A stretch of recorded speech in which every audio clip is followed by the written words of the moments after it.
আচ্ছা কথা বাচ্চা, তো হচ্ছে আমরা মেনলি শুরু করতেছি এখন তোমাদের কর্মমুখী রসায়ন পাঠটা। তাহলে ভাই আমি যদি ঈদের পর ফিজিক্স কেমিস্ট্রি আইসিটি এগুলো রিভিশন দিই তাহলে কি 20 তারিখের মধ্যে শেষ করতে পারবো? ঈদ কত তারিখ? 7 তারিখ, তাই না? 7 তারিখের পর তুমি যদি রিভিশন দাও, হ্যাঁ মোটামুটি বলা যায় যে আসলে তুমি হয়তো শেষ করে উঠতে পারবা। না না, 7 তারিখের পর থেকে শুরু করতে শেষ করলে পারবা না, তোমার ঈদের আগে শুরু করতে হবে কিছুটা। তাহলে কি ও আচ্ছা আচ্ছা 20 তারিখের মধ্যে বসে, আচ্ছা ঠিক আছে, খেয়াল করিনি। তাহলে 7 থেকে 20 তারিখ পর্যন্ত তো 13-14 দিন। 13-14 দিনে মোটামুটিভাবে শেষ করা যাবে, খুব একটা প্রেশার হবে না। একটু ভালো মতো পড়াশোনা করলে, কারণ এখন তো একদমই সব কিছু নতুন না, তুমি জাস্ট খালি দেখে দেখে রিভিশন দিবা। হ্যাঁ, পার সাবজেক্ট 3 দিন হয়ে যাবে, একটু কষ্ট করা লাগবে, বাট হয়ে যাবে। তুমি যদি একটু মিনিমাম তোমাকে 12 থেকে 13 ঘন্টা পড়াশোনা ইনশিওর যদি করতে পারো তখন আসলে সম্ভব। হ্যাঁ, তখন সম্ভব। আচ্ছা দেখো, তাহলে কর্মমুখী রসায়ন শুরু করতেছি।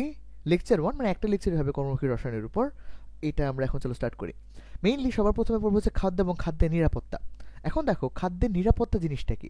খাদ্যের নিরাপত্তা জিনিসটা হচ্ছে এই যে আমরা যে আসলে মূলত খাওয়া দাওয়া করতেছি বা খাবার দাবার যেগুলো আছে সেগুলো পর্যাপ্ত পরিমাণে পাচ্ছি কিনা, বা এটা আসলে কোনো সমস্যা হলো নাকি? মাঝে মধ্যে নাকি জুমে প্রবলেম করে, ক্লাসে ঢোকার পরে হচ্ছে হুট করে নাকি ক্লাস থেকে বের করে দেয়। তো কি বললাম, দেখো খাদ্য নিরাপত্তা টপিকটা হচ্ছে মোটামুটি এরকম যে এটা ভাই বই থেকে দেখাবো না, এটা স্লাইডে যা আছে তাই, স্লাইডের বাইরে আর কিচ্ছু পড়া লাগবে না। এটা স্লাইডটা এমনভাবে রেডি করা হয়েছে যে স্লাইডের বাইরে আর কিচ্ছু লাগবে না তোমার। তো কি বললাম, যে এই খাদ্য নিরাপত্তা টপিকটার মধ্যে তুমি মেইনলি হচ্ছে যে তুমি যে খাবারগুলো বা খাদ্যগুলো গ্রহণ করো সেটা আসলে কতটুকু নিরাপদ, বা এটা খাইলে আসলে সুস্থতা কতটুকু পাবা, বা তোমার আসলে একটা মানুষের দৈহিকভাবে সুস্থ থাকার জন্য কি পরিমাণ খাবার প্রয়োজন হয়, পর্যাপ্ত খাদ্য ব্যবস্থা আছে কিনা, এটা খাদ্য নিরাপত্তা টপিকের মধ্যে পড়া হয়। তাহলে চলো এখানে জিনিসগুলো কি কি লেখা আছে। মানুষের বেঁচে থাকার জন্য অন্যতম প্রধান উপাদান হলো খাদ্য। খাদ্যকে দুইটা ভাগে ভাগ করা যায়, উদ্ভিজ্জ এবং প্রাণীজ। উদ্ভিজ্জ খাদ্য কোনটা? যেগুলো আসলে উদ্ভিদ থেকে পাওয়া যায়। এবং প্রাণীজ খাদ্য যেগুলো প্রাণী থেকে পাওয়া যায়। এরপর খাদ্য নিরাপত্তা। আমি তো এটাই বললাম যে এই টপিকটা এমনভাবে রেডি করা হয়েছে যে এটা স্লাইডের বাইরে তোমার আর কিছু পড়তে হবে না। তাহলে মানুষের খাদ্য নিরাপত্তা নিশ্চিত করতে হলে প্রতিটি মানুষের জন্য পুষ্টিকর, নিরাপদ, সহজলভ্য এবং পর্যাপ্ত খাদ্যের ব্যবস্থা করতে হবে। এখানে সব থেকে ইম্পর্টেন্ট পার্ট হচ্ছে পর্যাপ্ত খাদ্যের ব্যবস্থা করা। তো আমি একটু দেখাই দিই। তো পর্যাপ্ত খাদ্যের ব্যবস্থা করতে হবে, যা খেয়ে প্রতিটি মানুষ সুস্থ এবং নিরাপদ থাকতে পারে। খাদ্য নিরাপত্তার জন্য 3টি বিষয় নিশ্চিত করতে হয়। প্রথম ব্যাপারটা হচ্ছে খাদ্যের পর্যাপ্ততা, ইট মিনস পর্যাপ্ত খাদ্য তুমি নিশ্চিত করতে পারতেছো কিনা সেটা। এরপর খাদ্যের সহজলভ্যতা, ইট মিনস খাবারটা আসলে রেয়ার না, খাবারের প্রাইসিংও খুব সীমিতর মধ্যে। এবং সবচেয়ে খাদ্যের সঠিক ব্যবহার, কিংবা তো খাদ্যের সঠিক ব্যবহার কিংবা হচ্ছে কি বলবো, মানে সুস্থ বা স্বাস্থ্যকর খাবার। তারপর খাদ্য নিরাপত্তার সাথে সম্পৃক্ত অধিক খাদ্য উৎপাদন, উচ্চ ফলনশীল ফসল উৎপাদন, খাদ্য সংরক্ষণ, খাদ্য বিপণন। কোনটা হবে? অধিক খাদ্য উৎপাদন। কেন? কারণ আমরা বারবার বলতেছিলাম যে খাদ্য নিরাপত্তার সব থেকে ইম্পর্টেন্ট পার্ট হচ্ছে কোনটা? এই যে পর্যাপ্ত খাদ্যের ব্যবস্থা। এটা মানেই অধিক খাদ্য উৎপাদন। তারপরে পার্ট, খাদ্য নিরাপত্তা কাকে বলে অলরেডি লিখে ফেলছি। তাহলে খাদ্য নিরাপত্তার মধ্যে টোটাল 3টা পার্টকে আমার হিসাব করতে হয়। একটা হচ্ছে খাদ্যের সহজলভ্যতা, একটা হচ্ছে পর্যাপ্ত খাদ্যের মানে উপস্থিতি, এবং থার্ড হচ্ছে খাদ্যের সঠিক ব্যবহার। এই 3টা পার্টের সমন্বয়ে মূল্য আমরা খাদ্য নিরাপত্তাটা পাই। এটা কমপ্লিট। এরপর সেকেন্ড পার্ট হচ্ছে ফুড প্রিজারভেটিভস। এখন দেখো প্রিজারভেটিভস মূলত কি? প্রিজারভেটিভস হচ্ছে তুমি বিভিন্ন ধরনের রাসায়নিক পদার্থ কিংবা রাসায়নিক দ্রব্য, এগুলো তুমি যুক্ত করবা। আচ্ছা আমি দুইটা রেকর্ড অন করছি কিনা একটু খেয়াল করি। হ্যাঁ, রেকর্ড অন করছি। তো কি বললাম, ফুড প্রিজারভেটিভ জিনিসটা হচ্ছে তুমি খাদ্য দ্রব্যের সাথে বিভিন্ন রাসায়নিক দ্রব্যকে তুমি অ্যাড করবা। তো খাদ্য দ্রব্যের সাথে রাসায়নিক দ্রব্য অ্যাড করার পর, মানে সীমিত পরিমাণে অ্যাড করার পর, যদি সেই খাবারটা বিভিন্ন রকম ব্যাকটেরিয়া কিংবা ছত্রাক বা অন্যান্য রকমের যারা ধর অণুজীব যারা ছিল, যেটা খাদ্যকে তোমার নষ্ট করে দিত, পচায় ফেলতো, সেইটা যদি তুমি বিভিন্ন রাসায়নিক দ্রব্য ব্যবহার করার মাধ্যমে তুমি রোধ করতে পারো, সেগুলোকে বলি আমরা প্রিজারভেটিভস। এখন কাহিনী হচ্ছে প্রিজারভেটিভসকে তোমার হওয়া লাগবে যাতে প্রিজারভেটিভস নিজে হার্মফুল না হয়। এখন প্রিজারভেটিভ যদি নিজেই ক্ষতিকর হয়, হ্যাঁ ধরো সেই প্রিজারভেটিভস তুমি যেটা ইউজ করতেছো সেটা তোমার খাদ্যের, মানে কি বলে, খাদ্যের মধ্যে ধরো ব্যাকটেরিয়া জন্মাইতে দিতেছে না বা ছত্রাক জন্মাইতে দিতেছে না, কিংবা খাবারকে আসলে পচনশীল করতেছে না, কিন্তু তুমি যে প্রিজারভেটিভস ইউজ করলা সে নিজেই হার্মফুল, খুব একটা লাভ আছে? ঠিক যেরকম ফরমালিন, তুমি যখন ফরমালিন ইউজ করো, ভাই ফরমালিন হ্যাঁ খাদ্যকে খুব দ্রুত ধরো মানে পচনশীল হইতে দিতেছে না, কিন্তু ফরমালিন তো ভাই নিজেই বিষাক্ত। কারণ ফরমালিন মেইনলি ডেড বডি সংরক্ষণের জন্য ব্যবহার করা হয়। ফরমালিনে খাবার দাবার, মানে কি বলে, ফরমালিন যখন তুমি নিজে ইনহেল করো বা নিজে খাও, এটা তোমার নিজের জন্যই ভাই ক্ষতিকর, বিষাক্ত। সো ওইটা দিয়ে তুমি এক ফুড প্রিজারভেটিভ ওইটাকে ইউজ করতে পারবে না। তাহলে ফুড প্রিজারভেটিভস কোনটা? যেসব খাদ্য পদার্থের সাথে পরিমিত পরিমাণ মিশিয়ে খাদ্যকে বিভিন্ন অণুজীব যেমন ব্যাকটেরিয়া, ইস্ট বা মোল্ড এর আক্রমণ থেকে রক্ষা করে তাদেরকে মূলত প্রিজারভেটিভস বলা হয়। আরেকটি ইম্পর্টেন্ট বিষয় কি ভাই, প্রিজারভেটিভস নিজে ক্ষতিকর হওয়া যাবে না। প্রিজারভেটিভস মূলত দুই টাইপের, একটা হচ্ছে প্রাকৃতিক খাদ্য সংরক্ষক কিংবা ন্যাচারাল ফুড প্রিজারভেটিভস, যেমন লবণ, চিনি, সরিষার তেল, হলুদ, এই জিনিসগুলো। ক্লিয়ার? লবণ দিয়ে খাদ্য সংরক্ষণ করা হয়, চিনি দিয়ে করা হয়। লবণ দিয়ে খাদ্য সংরক্ষণ করাকে আমরা বলি হচ্ছে কিউরিং। তারপর চিনি দিয়ে খাদ্য সংরক্ষণ করাকে আমরা বলি চিনি আর সরিষার তেল মিলে আর কি, ওটাকে বলবো পিকরিং। হলুদ দিয়ে খাদ্য সংরক্ষণ করা যায়, তারপর মধু দিয়ে খাদ্য সংরক্ষণ করা যায়, ভিনেগার দিয়ে খাদ্য সংরক্ষণ করা যায়। এরপর পার্টটা হচ্ছে কৃত্রিম কিংবা রাসায়নিক প্রিজারভেটিভস। আচ্ছা চলো, কিউরিং খাদ্যদ্রব্যকে খাদ্য লবণ বা এর নির্দিষ্ট ঘনমাত্রার, মানে খাদ্য যে লবণটা আছে খাদ্য দ্রবণের 7 থেকে 8% ঘনমাত্রার দ্রবণ দ্বারা যদি তুমি সংরক্ষণ করো সেটাকে আমরা বলি হচ্ছে কিউরিং। কি বললাম? NaCl এর 7 থেকে 8% ঘনমাত্রা দিয়ে যদি তুমি খাদ্যটাকে সংরক্ষণ করো সেটাকে আমরা বলি কিউরিং। বাই 7 থেকে 8% মানে 100 গ্রাম পানির মধ্যে তোমার 7 গ্রাম লবণ। এটাকে তৈরি করা খুব একটা কঠিন ব্যাপার। 100 গ্রাম পানি নাও, সেখানে 7 গ্রাম বা 8 গ্রাম তুমি লবণ নাও। লবণ নিলে ওই যে ঘনমাত্রার দ্রবণটা হবে ওইটা দিয়ে তুমি যদি খাদ্য সংরক্ষণ করো সেটাকে আমরা বলি হচ্ছে কিউরিং। এখানে কৌশলটা কি? কৌশল হচ্ছে NaCl খাদ্যদ্রব্য থেকে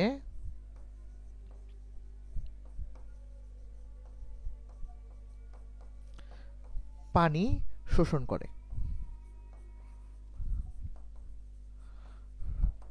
ফলে ব্যাকটেরিয়া বা অণুজীব জন্মাতে পারে না। এখন তুমি যে ব্যাকটেরিয়া বা অণুজীবগুলো আমরা ইউজ করতেছি সেগুলো না, মানে ব্যাকটেরিয়া বা অণুজীব বা ছত্রাক তুমি যাই বলো না কেন, ওগুলো তো ভাই বাইচে থাকার জন্য অক্সিজেনের সাপ্লাই লাগবে কিংবা পানি লাগবে, কিংবা ওগুলো গ্রো হওয়ার জন্য পানি লাগবে। তুমি যদি কোনোভাবে কোনো একটা জিনিসকে ড্রাই করে ফেলতে পারো, কি বললাম, তুমি যদি কোনোভাবে কোনো একটা জিনিসকে ড্রাই করে ফেলতে পারো, ওকে যদি পানির সংস্পর্শে তুমি না নিয়ে আসো, ইট মিনস তখন এখানে আর কোনো ব্যাকটেরিয়া বা ছত্রাক জন্মাইতে পারবে না। এই জন্য NaCl কি করে জানো? খাদ্যদ্রব্য থেকে পানি শোষণ করে নেয়। এমনিও আমরা জানি সোডিয়াম ক্লোরাইড পানিগ্রাহী, ও পানি শুষে নেয়, তাই না? তাহলে সোডিয়াম ক্লোরাইড খাদ্যদ্রব্য থেকে পানি শোষণ করে, ফলে ব্যাকটেরিয়া বা অণুজীব জন্মাতে পারে না।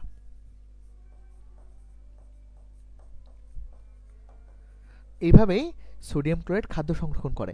একটা জিনিস ছোট্ট করে আমি তোমাকে একটু বলি, এই যে ফুড প্রিজারভেটিভস আমরা যে দেখি যে ব্রেডের মধ্যে কিংবা বিভিন্ন রকমের খাবার দাবারের মধ্যে ডেট দেওয়া থাকে, যে আজ থেকে 20 দিন পর, আজ থেকে 25 দিন পর, আজ থেকে 30 দিন পর। ওরা আসলে এই 25-30 দিনটা আসলে ডিফাইন করে কেমনে? বা এমনি মনে হয়েছে কিছু একটা দিয়ে দিছে এরকম না, কিন্তু ওরা এটা ডিফাইন করে ওরা এখানে যে প্রিজারভেটিভসটা ইউজ করছে সেটার উপর।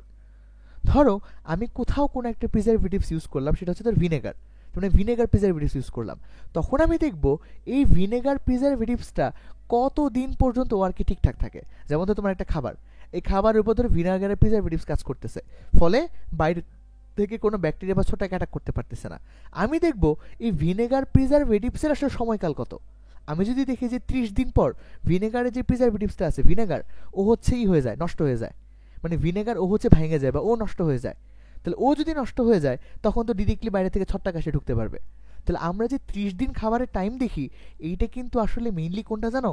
এই প্রিজারভেটিভসের সময়কাল। এটা আসলে খাদ্যের সময়কালটা ওইরকম না। বুঝাতে পারছি? কারণ প্রিজারভেটিভস নষ্ট হয়ে গেলে কিছুদিন পর তার খাদ্য নষ্ট হয়ে যাবে। এরপর এটা দেখলাম কিউরিং। এরপর সে ভিনেগার। কিউরিং এর পরে ভিনেগার না? Yes, vinegar. ভিনেগার কি করে? ইথানোয়িক অ্যাসিড বা অ্যাসিডিক অ্যাসিড, ইথানিক অ্যাসিড বা অ্যাসিডিক অ্যাসিড বা ইথানিক অ্যাসিডের 6 থেকে 10% জলীয় দ্রবণই হচ্ছে ভিনেগার। তাহলে কি ইথানিক অ্যাসিড বা CH2COH এর 6 থেকে 10% জলীয় দ্রবণকে বলি ভিনেগার। তার মানে 100 গ্রামের মধ্যে যদি 6 গ্রাম ইথানিক অ্যাসিড থাকে তাহলে সেটাকে আমরা বলতেছি ভিনেগার। ভিনেগার খাদ্যের গুণগত মানকে অপরিবর্তিত রাখে, উপরন্তু এর কোনো পার্শ্ব প্রতিক্রিয়া নেই। ভিনেগার খাইলে কোনো সমস্যা হয় না, অতি সহজে পানিতে দ্রবীভূত হয়ে যায়। ভিনেগারের প্রিজারভেটিভস কোড নাম্বার E260, খুব একটা ইম্পর্টেন্ট না। বিভিন্ন খাদ্যদ্রব্য প্রস্তুত এবং সংরক্ষণে ভিনেগার অতুলনীয় প্রিজারভেটিভ হিসেবে কাজ করে। রিজনটা কি আমি তোমাকে একটু দেখাই এর খাদ্য সংরক্ষণ কৌশল। এই CH3COH এইটা যখন ভাঙে তখন এই জিনিসটা CH3COO- এবং H+ ভেঙে যায়। এই H+ আছে না, এই H+টা কি অ্যাসিডিক। এই অ্যাসিডিক H+টা পরবর্তীতে ব্যাকটেরিয়ার সাথে যুক্ত হয়। কি বললাম? এইটা যখনই ধরো জীবন্ত ব্যাকটেরিয়ার সাথে যুক্ত হয়, জীবন্ত ব্যাকটেরিয়া, এই জীবন্ত ব্যাকটেরিয়া ভাই এই H+ সহ্য করতে পারে না। তখন জীবন্ত ব্যাকটেরিয়ার সাথে যখন এই H+ যুক্ত হয়, তখন ব্যাকটেরিয়াটা মৃত হয়ে যায়, মানে ব্যাকটেরিয়াটা মরে যায়, ইজ ইকুয়াল টু মৃত ব্যাকটেরিয়া। তাহলে কি বললাম, ব্যাকটেরিয়া এই H+ এর সংস্পর্শে আসার পর ব্যাকটেরিয়া হচ্ছে মরে যায়। তার মানে এই H+ আসছে যে কোত্থেকে, CH3COH থেকে। বুঝছি? এই জন্য CH3COH এটাকে আমরা ফুড প্রিজারভেটিভস বলি, খুবই ভালো মানের ফুড প্রিজারভেটিভস। ভাই কেন এখানে ভাই H+ লাগবে, তাহলে H2SO4 ইউজ করেন না? ভাই H2SO4 ইউজ করলে ওইটা এত বেশি পরিমাণে অ্যাসিডিক হয়ে যাবে, তুমি আর খাইতে পারবা না, মানে তখন ওইটা তোমার জন্য আবার হার্মফুল হয়ে যাবে। বুঝছি? তাহলে কি, যেমন আচার, চাটনি, জেলি, জ্যাম, মার্মালেড ইত্যাদির প্রস্তুতিতে এবং ফল, শাকসবজি সংরক্ষণে ভিনেগার ব্যবহার করা হয়। ভিনেগারের মূল উপাদান ইথানোয়িক অ্যাসিড বা অ্যাসিডিক অ্যাসিড। ইথানোয়িক অ্যাসিডে 6 থেকে 10% জলীয় দ্রবণী ভিনেগার। CH3COH পিকে এর মান 4.75। পিকে এর মান 4.75 মানে কি জানো? ওর যখন পিকে 4.75 হয় তখন সে H+ ত্যাগ করে। এটা খুব একটা মনে রাখার কিছু না। খাদ্যদ্রব্যকে ভিনেগার যোগ করার ফলে তা উপাদানের পিএইচ মানকে কমিয়ে দেয়। উপাদানের মানে তুমি যখন ভিনেগার যোগ করবা, এটা তো একটা অ্যাসিড, তখন পিএইচটাকে কমাই দিবে। পিএইচটাকে কমাই দিয়ে আসলে এই জীবন্ত ব্যাকটেরিয়াকে মৃত ব্যাকটেরিয়া বানাবে, আবার পিএইচ এর পরিবেশে আসলে ব্যাকটেরিয়া নতুন করে কেউ জন্মাইতেও পারবে না। পিকে বলতে এখানে পিএইচ না, পিকে মালতে বলতে বোঝায় আসলে পিকে থেকে তুমি পিএইচ এর ভ্যালুটা বের করতে পারবা। কিরকম ভাবে? বনে আছে বাফার দ্রবণের সূত্র, pH is equal to pK plus log N of salt divided by N of acid. বা পিকে থেকে কি আসে, কে আসে, কে জিনিসটা কি, অ্যাসিডের বিয়োজন ধ্রুবক, তাই তো? মানে একটা অ্যাসিড কতটুকু বিয়োজিত হইতেছে সেটা। সো এই পিকে এর ভ্যালু থেকে তুমি সেই অ্যাসিডের পিএইচ এর ভ্যালুটা পাবা। পিএইচ এর ভ্যালু বলতে আসলে কতটুকু H+ ত্যাগ করতেছে তুমি সেই জিনিসটা বুঝতে পারবা। বুঝছি? বা কত পিএইচ আসলে H+ ত্যাগ করবে এই জিনিসটা বুঝতে পারবা। তারপর চিনি। চিনি একটা উৎকৃষ্ট মানের প্রিজারভেটিভস। এটি ফল, আচার, জেলি, মার্মালেড প্রভৃতি সংরক্ষণের জন্য প্রিজারভেটিভস হিসেবে ব্যবহার করা হয়ে থাকে। চিনির দ্রবণ খাদ্যের মধ্যে অণুজীবগুলোকে বংশ বিস্তার করতে, এই অণুজীবগুলোকে, চিনির দ্রবণ খাদ্যের মধ্যে অণুজীবগুলোকে বংশ বিস্তার করতে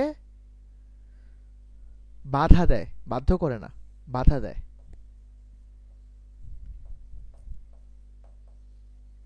এখানে মেইনলি আসলে জিনিসটা কেমনে কাজ করে আমি তোমাকে বলি। এখানে তুমি যে চিনির দ্রবণটা ইউজ করতেছো না, এখানে তুমি যেই চিনির দ্রবণটা ইউজ করতেছো সেটা অনেক বেশি পরিমাণে কনসেন্ট্রেটেড থাকে, বা একটা ঘন মাত্রা, মানে অনেক ঘন একটা দ্রবণ ইউজ করতেছো তুমি এখানে। সো কি করলাম, তুমি অনেক বেশি ঘনমাত্রার একটা দ্রবণ তুমি এখানে ইউজ করতেছো। তখন কি হবে জানো, ইয়েস বাধা প্রদান করে হবে। তাহলে তুমি এখানে খুবই ঘন একটা দ্রবণ ইউজ করতেছো, তখন কি হয়, তখন হচ্ছে এখানে অসমোসিস কিংবা অভিস্রবণ প্রক্রিয়ায়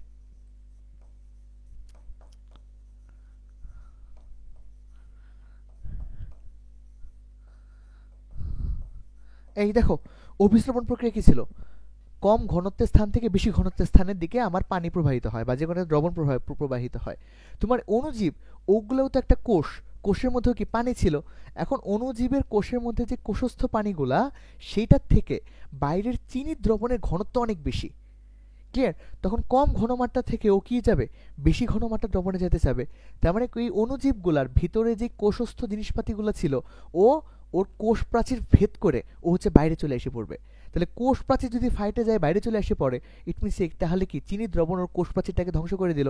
কোষ প্রাচীর ধ্বংস করা মানে কি, ওই জিনিসটাই ফুল ধ্বংস, তাই না? তার মানে অসমোসিস প্রক্রিয়ায় কোষ প্রাচীর, ব্যাকটেরিয়ার কোষ প্রাচীর বিনষ্ট হয়, মানে কি ব্যাকটেরিয়া মারা যায়। ব্যাকটেরিয়ার কোষ প্রাচীর বিনষ্ট হয়। বিনষ্ট হয় মানে কি, ব্যাকটেরিয়া মরে যায়। এখন ব্যাকটেরিয়া মরে গেলে তো আমার জন্য ভালো। বুঝছি? ওকে। তারপর ফুড প্রিজারভেটিভস। বিশুদ্ধ ইথাইল অ্যালকোহল সবথেকে শক্তিশালী প্রিজারভেটিভস। এটি সব ধরনের অণুজীবকে ধ্বংস করে ফেলে এবং খাবারের গুণগত মান হচ্ছে ঠিকঠাক রাখে। এটা কারে নিয়ে কথা বলতেছি এবার, ইথাইল অ্যালকোহল কিংবা ইথানল, এটাও এক ধরনের ফুড প্রিজারভেটিভ। এটা কিন্তু প্রাকৃতিক ফুড প্রিজারভেটিভ, এগুলা প্রাকৃতিকের মধ্যে পড়তেছি কিন্তু আমরা, তাই না? তারপর সংরক্ষিত খাবারের গুণ ঠিক রাখে। অ্যালকোহল পানিতে অধিক মাত্রায় দ্রবণীয় হওয়ায় খুব সহজে মিশে গিয়ে সর্বত্র সুষম ঘনমাত্রা বজায় রেখে অণুজীবের বৃদ্ধি এবং বংশবিস্তার রোধ করে। মিথানল বিষাক্ত হয়, একে প্রিজারভেটিভ হিসেবে ব্যবহার করা হয় না। তোমাদের প্রিজারভেটিভ হিসেবে কাকে ব্যবহার করতেছো, ইথানলকে, বাট মিথানলকে ব্যবহার করতে পারতেছো না, কারণ মিথানল হচ্ছে বিষাক্ত। বুঝছি? তাহলে এই লাইনটা ইম্পর্টেন্ট। মিথানল বিষাক্ত হওয়ার কারণে একে ফুড প্রিজারভেটিভ হিসেবে ব্যবহার করা হয় না, বাট ইথাইল বিশুদ্ধ ইথাইল অ্যালকোহলকে প্রিজারভেটিভ হিসেবে ব্যবহার করা হয়। নেক্সট, সরিষার তেল। সরিষার তেল এটাও একটা উত্তম প্রাকৃতিক মানে কি বলে খাদ্য সংরক্ষণ, অর্থাৎ ভালো মানের প্রিজারভেটিভ, সংরক্ষণ না, সংরক্ষক হবে এটা। খাদ্যবস্তুকে আর্দ্রতা মুক্ত রাখতে এবং বায়ুর অক্সিজেন থেকে আলাদা করতে এটি বিশেষ ভূমিকা রাখে। এই সরিষার তেলকে আমরা মূলত ইউজ করি হচ্ছে পিকরিংয়ে। কোথায় ইউজ করি? পিকরিং। ভাইয়া পিকরিং জিনিসটা কি? পিকরিং জিনিসটা হচ্ছে এই যে আমরা যখন আচার খাই না, তুমি একটু ভালো করে খেয়াল করো, আমরা যখন আচার খাই, এই যে এই মোমেন্টে যে আমের আচার করা হবে, এই আমের আচারগুলা তুমি খেয়াল করবা যে আমাদের আম্মু একটা সরিষার তেলের কোনো একটা কিছু, কি বলবো আর কি, ধরো সরিষার তেলের একটা দ্রবণের মধ্যে আম্মু হইতেছে রেখে দিবে, রেখে দেওয়ার পর সেটা আমি সারা বছর বছর করে খাবো। তাহলে আমরা কিন্তু এটা সারা বছর খাওয়ার জন্য আমরা কিন্তু ওইটাকে একটা সরিষার তেলের মধ্যে রেখে দিই, তাই না? ঘন এই যে দেখো শাওন ভাই, ছোট ভাই হচ্ছে আমার জন্য এটা এনে দিছে। এই দেখো আচার কিসের দ্রবণের মধ্যে আছে? একটা সরিষার তেলের মধ্যে আছে না? এখন এর মধ্যে কি কি রাখা হয় আমি তোমাকে বলি। পিকনিক এর মধ্যে মূলত 3টা জিনিস রাখা হয়। এই তুমি আমার খাওয়া তো আজকে এটা। পিকনিক এর মধ্যে প্রথমত সরিষার তেল দেওয়া হয়, তারপর মরিচ মশলা এই জিনিসগুলোও দেওয়া হয়, এবং কিছুটা পরিমাণে ভিনেগারও দেওয়া হয়। তাহলে সরিষার তেল, ওর নাম হচ্ছে শুভ, এবং কিছুটা পরিমাণে ভিনেগারও ইউজ করা হয় এখানে। সো ভিনেগারও বলতে পারো।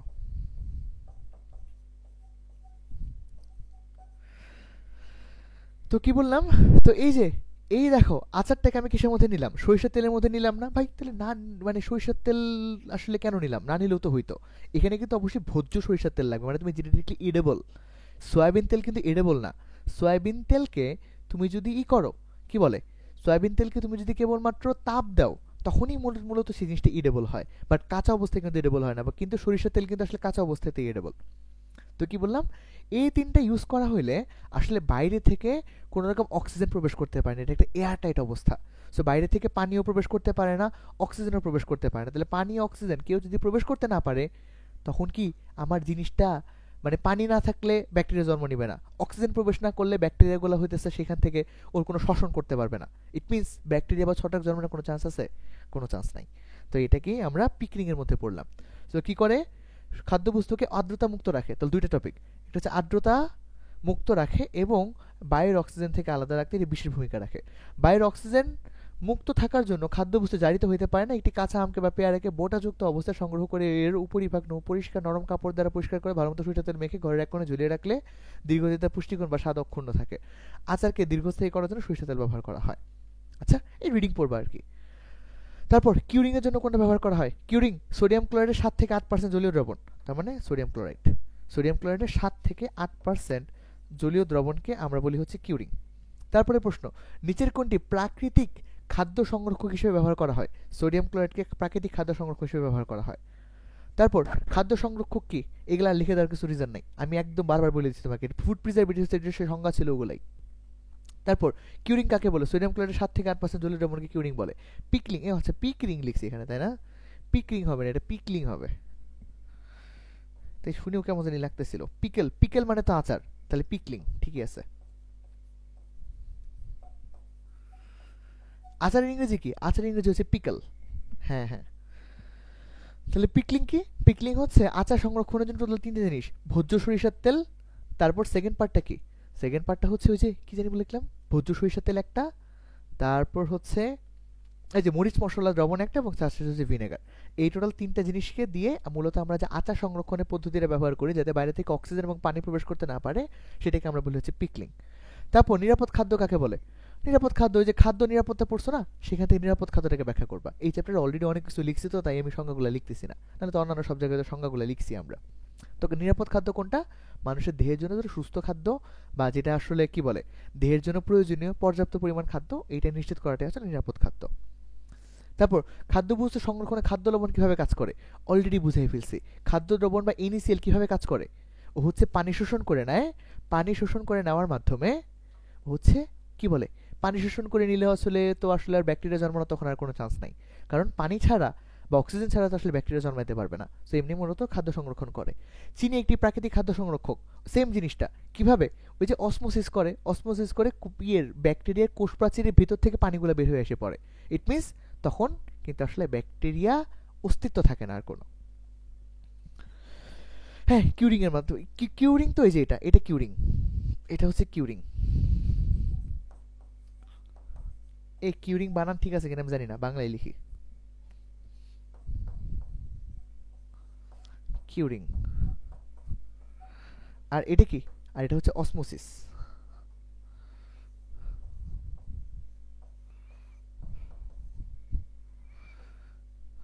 তারপর খাদ্য সংরক্ষণে প্রিজারভেটিভস ব্যবহার করা হয় কেন? প্রিজারভেটিভস কেন বের করে? মেইনলি হচ্ছে আসলে তোমার যে খাদ্য যেগুলো আছে সেগুলো হচ্ছে আর্দ্রতা মুক্ত এবং অক্সিজেন থেকে দূরে রাখার জন্য। আর্দ্রতা মুক্ত কেন? আর্দ্রতা মানে কি? পানি। ভাই আর্দ্রতা মুক্ত রাখার জন্য এবং অক্সিজেন থেকে দূরে রাখার জন্য।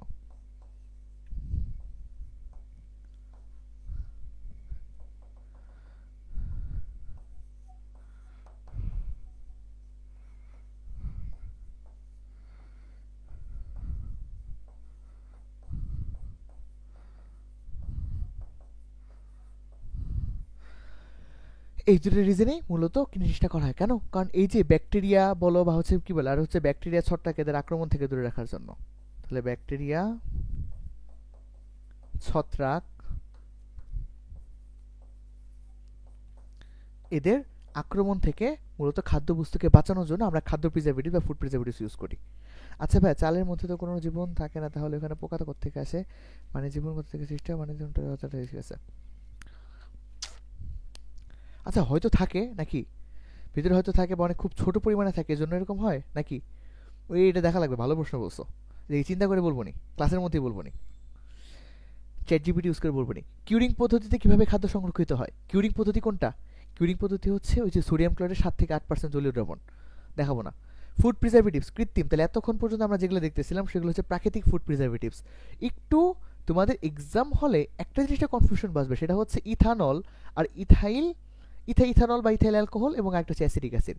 এই দুটোই কিন্তু প্রাকৃতিক ফুড প্রিজারভেটিভস। আবার বলতেছি, অ্যালকোহল এবং ইথানোইক অ্যাসিড এই দুটো কিন্তু প্রাকৃতিক ফুড প্রিজারভেটিভস। এটাকে কৃত্রিম ফুড প্রিজারভেটিভস বলে কিন্তু ভুল করো না।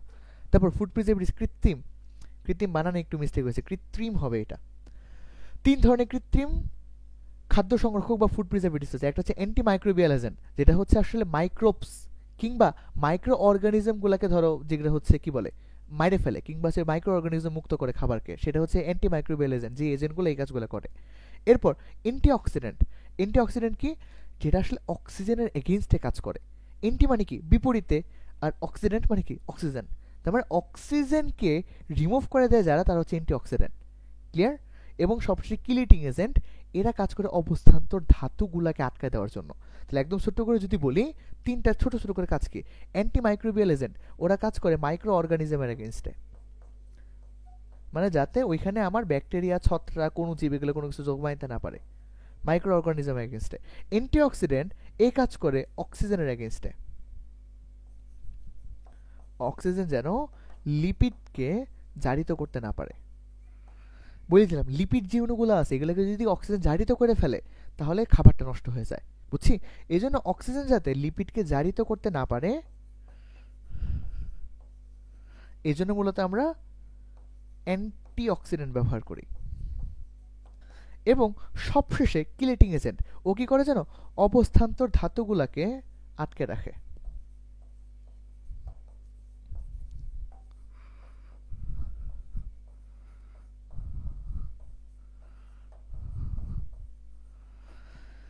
ঠিক আছে, মানে খাদ্যের মধ্যে অবস্থান্তর কিলেটিং কেন? এটার নাম কিলেটিং কেন? এই যে কিলেটিং ওয়ার্ডটা আসছে চিলেট থেকে, কিলেট বা কিলেট থেকে, CHELLATE। এইটার গ্রিক শব্দ খুব সম্ভবত এটা কিলেট। এই গ্রিক শব্দ কিলেটের বাংলা হচ্ছে আসলে ধরো কাঁকড়ার মতো করে আটকায় ধরা। ক্লিয়ার? কাঁকড়ার মতো করে আটকায় ধরা। এখন ও কি করে, ধরো মাঝখানে কোনো একটা ফেরাম 2+ পরমাণু আছে, ও চারদিক থেকে ফেরাম 2+ পরমাণুকে ঘিরে ধরে, বুঝছো? মানে কাঁকড়ার মতো করে একদম ওর হাতগুলো দিয়ে আটকায় ধরে। এই জন্য এটাকে বলা হয় কিলেটিং এজেন্ট। কিলেটিং মানে কিন্তু কিল করা না, কিলেট বা চিলেট তুমি যেটাই বলো না কেন, ওটা বলতে বুঝেছে কাঁকড়ার হাত সদৃশ। সো কাঁকড়ার মতো করে সবগুলো আটকায় ধরতেছে, এই জন্য কিলেটিং এজেন্ট বলা হয়। অ্যান্টিমাইক্রোবিয়াল এজেন্ট, যেসব রাসায়নিক খাদ্য সংরক্ষক কার বিরুদ্ধে, অ্যান্টিমাইক্রোবিয়াল, যেহেতু তার মানে কার বিরুদ্ধে, মাইক্রো অর্গানিজমের বিরুদ্ধে। কে?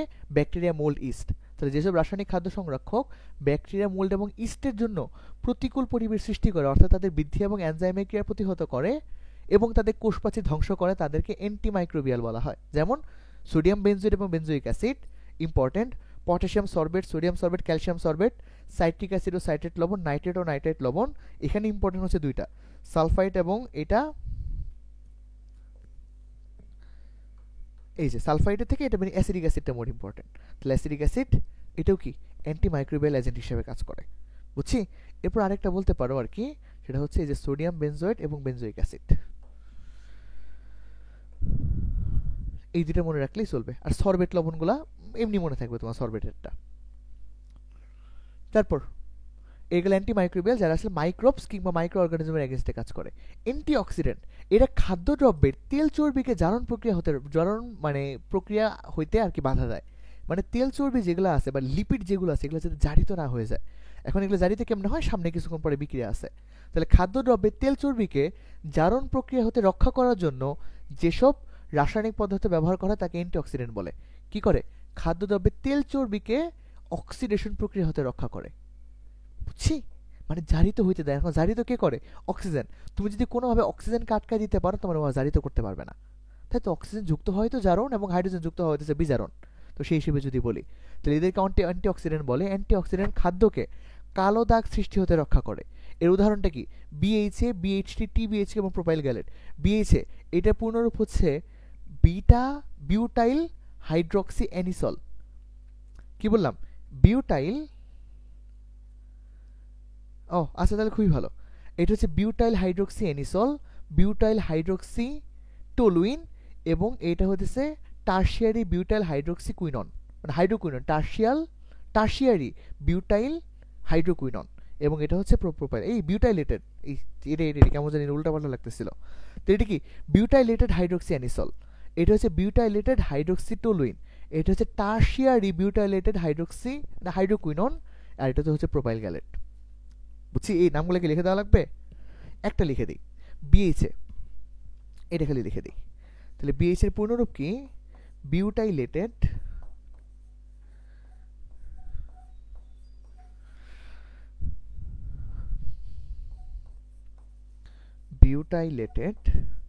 Hydroxy anisole,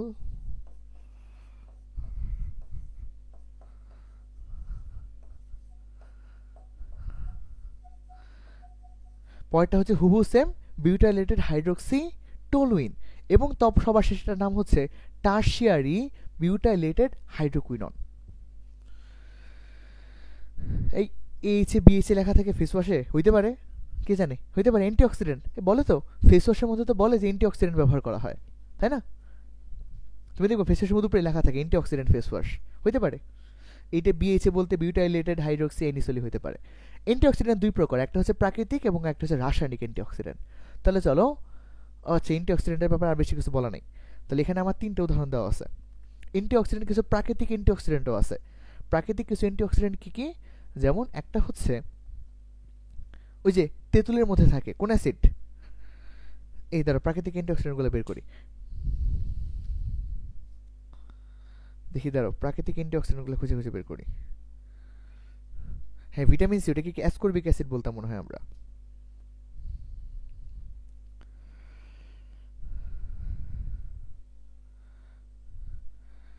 yes, beta carotene আছে, বিটা ক্যারোটিন গাজর থেকে পাওয়া যায়। তো চলো, অ্যাসকর্বিক অ্যাসিড, টোকোফেরল, তাহলে টোটাল তিনটা আছে প্রাকৃতিক অ্যান্টিঅক্সিডেন্ট। তাহলে কি বলবো? একটা হচ্ছে অ্যাসকর্বিক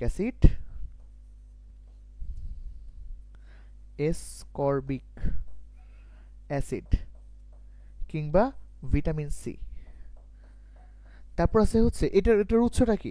এটার উৎস হচ্ছে যে কোনো টক জাতীয় ফল, লেবু বলতে পারো তুমি। তারপর আরেকটা হচ্ছে টোকোফেরল।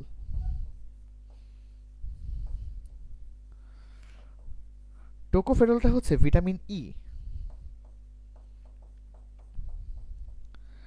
এটার উৎসটা কি? এটার উৎস হচ্ছে মূলত সয়াবিন তেল, সরিষার তেল, সবুজ শাকসবজি এরা। এবং সবশেষে এটা খুবই ইম্পর্টেন্ট, এটা হচ্ছে beta carotene. Beta carotene. Beta carotene এটা উৎস কি? এটার উৎস ধরো গাজর, কুমড়া, মিষ্টি, মানে হলুদ শাকসবজি আর কি। ক্লিয়ার? তাহলে এই টোটাল তিনটা জিনিস, এগুলোকে বলি আমরা প্রাকৃতিক অ্যান্টিঅক্সিডেন্ট। হুট করে প্রশ্ন দিয়ে দিবে অ্যাসকর্বিক অ্যাসিড, এটা কোন টাইপের অ্যান্টিঅক্সিডেন্ট বা এটা কি, এটা কোন টাইপের প্রিজারভেটিভস, তুমি কিন্তু উল্টাপাল্টা হয়ে যাবা, বুঝছো? তো অ্যাসকর্বিক অ্যাসিড, টকোফেরল এবং বিটা ক্যারোটিন, এই তিনটা মনে রাখবা। রাসায়নিক কোনটা কোনটা? এখানে যেই চারটা দেওয়া আছে ওই চারটাই রাসায়নিক। Beta hydroxyanisole, butylated hydroxyanisole, butylated hydroxytoluene, tertiary butyl hydroquinone এবং প্রোপাইল গ্যালেট, এখানে যে চারটা আছে ওই চারটাই হইতেছে রাসায়নিক অ্যান্টিঅক্সিডেন্ট। তারপর যেসব রাসায়নিক পদার্থ খাদ্যদ্রব্যে বিদ্যমান অবস্থায় ধাতুর আয়নকে কিলেট যৌগ গঠনের মাধ্যমে তাদের প্রভাবন ক্ষমতা বিনষ্ট করে, তাহলে কি বলে? বিদ্যমান অবস্থিত ধাতুর অবস্থানগত ধাতুর আয়নকে কিলেট যৌগ গঠনের মাধ্যমে এদের প্রভাবন ক্ষমতা বিনষ্ট করে। ভাই প্রভাবন ক্ষমতা কি? ও যে কারোর সাথে যুক্ত হয়ে যাবে বা কোনো একটা জিনিসের সাথে অবস্থানগত ধাতুর সাথে যুক্ত হয়ে যে হেভি মেটাল গঠন করবে, ওইটা আসলে ওটা করতে দেয় না। না লাগবে না, বিএইচি বিএইচটি এগুলোর হচ্ছে সংকেত মনে রাখা লাগবে না, এইচএসির জন্য লাগবে না, অ্যাডমিশনের জন্য লাগবে। তাদেরকে কিলেটিং এজেন্ট বলে। ইডিটিএ বহুল ব্যবহৃত কিলেটিং এজেন্ট। ইডিটিএ বহুল ব্যবহৃত কিলেটিং এজেন্ট। ইডিটি এর পূর্ণরূপটা কি জানো? বলতেছি কিছুক্ষণ পরে। সাইট্রিক অ্যাসিড, এসকর্বিক অ্যাসিড, পলিফসফেট প্রভৃতি কিলেটিং এজেন্ট হিসেবে ব্যবহার করা হয়। এখন ইডিটিএ বহুল ব্যবহৃত, ইডিটি এর পূর্ণরূপ কি? Ethylene diamine tetra acetate. Solidity আঁকাই, ইথিলিন ডায়ামিন টেট্রাঅ্যাসিটেট। এখন একটা CH2 গ্রুপ থাকলে তোমরা সেটাকে বলো মিথিলিন গ্রুপ। তাহলে ইথিলিন গ্রুপ মানে কি? দুইটা CH2, তাহলে এখানে একটা হাত ফাঁকা, এখানে একটা হাত ফাঁকা, এখানে একটা হাত ফাঁকা, এখানে একটা হাত ফাঁকা। ইথিলিন ডায়ামিন, দুইটা অ্যামিন থাকবে, তার সাথে টেট্রাঅ্যাসিটেট মানে চারটা অ্যাসিটেট গ্রুপ যুক্ত থাকবে। CH3COONA, এটাকে কি বলো? Sodium acetate. তাহলে সেখান থেকে সোডিয়ামকে বাদ দিলে CH3COO- এটা কি? অ্যাসিটেট শুধুমাত্র। তাহলে এখান থেকে আমি যদি এইটাকে কি করি, দাঁড়াও এক সেকেন্ড, এটার একটা হাত ফাঁকা, এটার একটা হাত ফাঁকা, ডাবল হাত ফাঁকা দিয়ে দিছিলাম। এটার সাথে একটা নাইট্রোজেন, এটার সাথে একটা নাইট্রোজেন, কি হয়ে গেল এখন? এখন হয়ে গেল ethylene diamine. Amine means nitrogen group. এখন নাইট্রোজেনের তো তিন হাত, এখানে একটা, এখানে একটা, এখানে একটা, এখানে একটা, এই চারটার সাথে গঠন করবে। এইখানে থাকবে একটা CH3COO-, এখানে থাকবে আরেকটা CH3COO-, এখানে থাকবে আরেকটা CH3COO-। কেমনে দিই এটা? OO-C CH3 দিলাম, এখানেও দিলাম আরেকটা OO-C CH3। দেখো এখন এর কতগুলা, এই যে দেখো লাস্ট লাইনটা খুব ইম্পর্টেন্ট। গ্রিক শব্দ চিল অর্থ ক্র্যাপসল বা কাঁকড়ার কামড় এখান থেকে গৃহীত করা হয়েছে। তাহলে দেখো এটাকে কিলেটিং এজেন্ট আমি বলছি, ও আটকায় ধরে। কিভাবে আটকায় ধরে? CH2, হ্যাঁ তাই ঠিকই আছে। কেমন আটকায় ধরে? এই যে নাইট্রোজেনের একটা লোন পেয়ার আছে, এই নাইট্রোজেনের একটা লোন পেয়ার আছে, আর এখানে তো আমার টোটাল চারটা নেগেটিভ চার্জই আছে। তার মানে ও এখানে এই ইলেকট্রনটা ত্যাগ করতে পারে, এই লোন পেয়ার ত্যাগ করতে পারে, এই লোন পেয়ার ত্যাগ করতে পারে, এই লোন পেয়ার ত্যাগ করতে পারে, এই লোন পেয়ার ত্যাগ করতে পারে, এখানে এই লোন পেয়ার ত্যাগ করতে পারে, এইটা লোন পেয়ার ত্যাগ করতে পারে। তার মানে ও আসলে 6টা লিগেন্ড, মানে ও আসলে লিগেন্ড হিসেবে কাজ করে, যে কতগুলো ইলেকট্রন লোন পেয়ার ত্যাগ করতে পারে? 6টা। এই জন্য এটাকে আমরা পলিডেন্টেড বা হেক্সাডেন্টেড লিগেন্ড বলি, মানে 6 দাঁতালা লিগেন্ড, হেক্সাডেন্টেড লিগেন্ড। বাংলায় বলে এটাকে ষড়দন্তী লিগেন্ড। ঠিক আছে? ও লিগেন্ডগুলোর মাধ্যমে 6টা ত্যাগ করার মাধ্যমে তার 6টা Fe2+ কে সে আটকায় ফেলতে পারবে। বুঝছি? তাহলে ও 6টাকে আটকায় ফেলতে পারবে।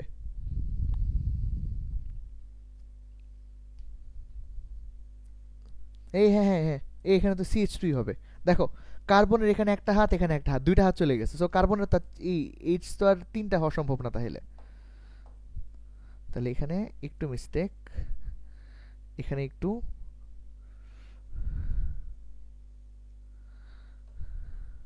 আরে এটা হচ্ছে মানে তালে তালে লিখে ফেলছি। CH2 CH2 CH2 CH2, এখন ঠিক আছে না? হুম হুম হুম, তাই তো। এই যে কার্বনের কতগুলো হাত? 4টা হাত না, এখানে একটা, এখানে একটা, আর 2টা হাইড্রোজেনের সাথে। বুঝছি? তো এই হচ্ছে ইডিটিএ, ষড়দন্তী লিগেন্ড। ও ও এই প্রত্যেকটা মাইনাস চার্জ বা একটা লোন পেয়ারের মাধ্যমে ও এখানে টোটাল 6টা লোন পেয়ার সাথে ত্যাগ করতে পারে। এর মানে সে 6টা অবস্থান্ত ধাতুকে আটকায় রাখতে পারবে। নেক্সট, কোনটি জীবাণুনাশক? ফর্মালডিহাইড। এই যে ফর্মালডিহাইড, ফর্মালডিহাইড থেকে কি আসে? ফর্মালিন আসে। তারপর প্রাকৃতিক অ্যান্টিঅক্সিডেন্ট কে? প্রাকৃতিক অ্যান্টিঅক্সিডেন্ট এই যে বিটা ক্যারোটিন, মাত্রই পড়ে আসলাম আমরা, অ্যাসকর্বিক অ্যাসিড, বিটা ক্যারোটিন এবং আরেকটা কি, টকোফেরন। তারপর কোনটি অ্যান্টিঅক্সিডেন্ট? তাহলে এখানে ইডিটি আছে, বিএইচটি আছে, তারপর C6H5CON আছে। ইডিটি কি? কিলেটিং এজেন্ট, তাহলে বিএইচটি বিউটাইলেটেড হাইড্রোক্সি টলুইন, এটা হচ্ছে অ্যান্টিঅক্সিডেন্ট। তারপর কিলেটিং এজেন্ট কোনটা? ইডিটি হচ্ছে কিলেটিং এজেন্ট। এরপরে প্রশ্ন, অ্যান্টিঅক্সিডেন্ট কাকে বলে? অ্যান্টিঅক্সিডেন্ট হচ্ছে যারা লিপিড অণুর সাথে যুক্ত হয়ে লিপিড অণু জারণ ক্রিয়া বন্ধ করে, তাদেরকে আমরা বলি হচ্ছে মূলত অ্যান্টিঅক্সিডেন্ট। লিখলাম না, সংজ্ঞা প্রত্যেকটা লেখা আছে। কিলেটিং এজেন্টের সংজ্ঞা দাও। যারা অবস্থান্তর ধাতুর আয়ন সমূহের সাথে যুক্ত হয়ে অবস্থান্তর আয়নের সক্ষমতা কিংবা সক্রিয়তা কিংবা প্রভাবন ক্ষমতা বিনষ্ট করে দেয়, তাদেরকে আমরা বলি কিলেটিং এজেন্ট। অ্যান্টোমাইক্রোবিয়াল কি?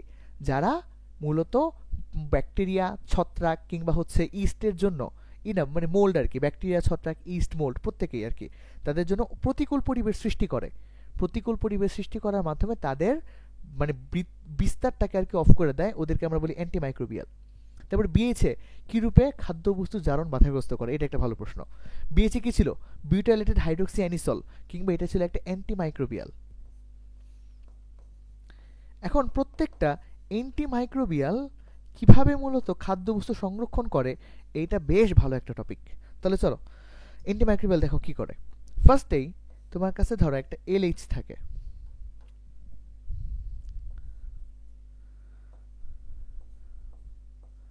তোমার কাছে একটা লিপিড অণু থাকে, পরবর্তীতে এই সরি অ্যান্টিঅক্সিডেন্ট, তাই তো বলি,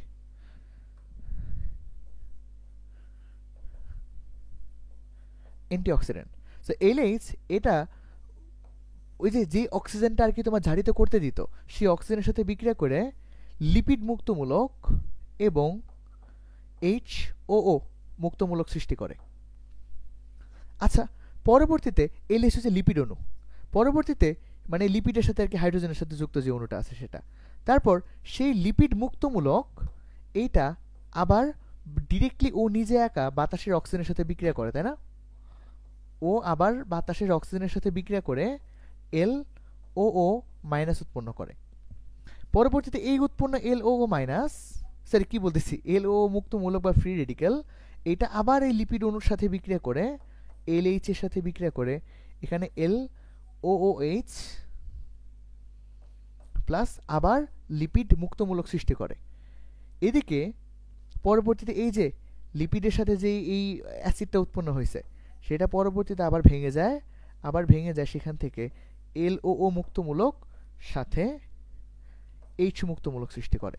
এখন কথা হচ্ছে, আমার একদম ফাইনাল প্রোডাক্ট হিসেবে আমি কি পাইলাম? LOO মুক্তমূলক পাইলাম না? আই গেস ঠিকই আছে, এটা ব্যাখ্যা লিখতে হবে না খুব একটা, এই লাস্ট লাইনটা আই গেস ঠিকই আছে মনে হয়। তাহলে LOO মুক্তমূলক প্লাস আমি H মুক্তমূলকটা পাইলাম। এখন কথা হচ্ছে, এটাতে আমার সুবিধাটা কি হইলো? আগে আমার এখানে যে অক্সিজেনটা বাড়তি পরিমাণে থেকে গেছিল, যে অক্সিজেনটা আমার সেই লিপিড অণুটাকে জারণ করে দিতেছিল, সেটাকে আমরা কি করলাম? ওইটাকে আমি জারণ করা অফ করাই দিলাম। এখন কিভাবে? এই যে বিউটাইলেটেড হাইড্রোক্সি অ্যানিসল কিংবা অ্যান্টিঅক্সিডেন্টগুলো ইউজ করার মাধ্যমে। এখন সে কি ফর্মে আছে? LOO ফর্মে। এই অবস্থায় তো অক্সিজেন জারিত করতে পারবে না। ক্লিয়ার? বুঝছি? ওকে, তো এই হচ্ছে প্রত্যেকটা অ্যান্টিঅক্সিডেন্টই আসলে কিভাবে করে এই অক্সিজেনটাকে আমি এখন LOO বানিয়ে দিছি। ইট মিনস সেই অক্সিজেনটা এখন আর আমার কোনো রকম জারণ বিক্রিয়া অংশগ্রহণ করতে পারবে না। বুঝছি? এটা আসলে ব্যাখ্যা লেখা লাগবে না, তুমি যে এই 4টা লাইন জানো, এইটাই অনেক বড় ব্যাপার। এই 4টা লাইনই তুমি দেখবা তোমাদের মানে 95% স্টুডেন্টরা লিখে আসতে পারবে না এক্সাম হলে, কারণ খুবই কনফিউজিং লাইনগুলো। এরপর 20টি অ্যান্টিঅক্সিডেন্ট ব্যাখ্যা করো, হুবহু সেম ওই 4টা বিক্রিয়া দেখাবা, দেখায় বলবা যে বাতাসের অক্সিজেনকে মানে বাতাসের অক্সিজেন দ্বারা আসলে জারিত হওয়া সে বন্ধ করে, এই জন্য মূলত এটা হচ্ছে অ্যান্টিঅক্সিডেন্ট হিসেবে কাজ করে। সবার লাস্ট টপিক ভিনেগার। চলো দেখি ভিনেগারের বিক্রিয়া কেমনে করে।